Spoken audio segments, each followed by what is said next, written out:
Atras na naman si Buddy. Yan yan, reaksyon ng mga motorista dito pag atras yan.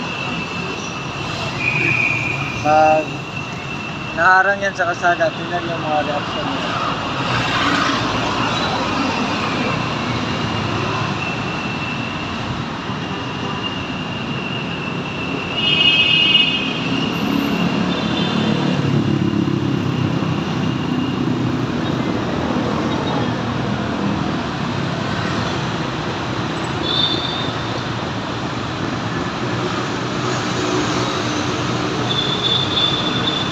Okay, bags yan. Kasi may kotse kasi sa sa harap.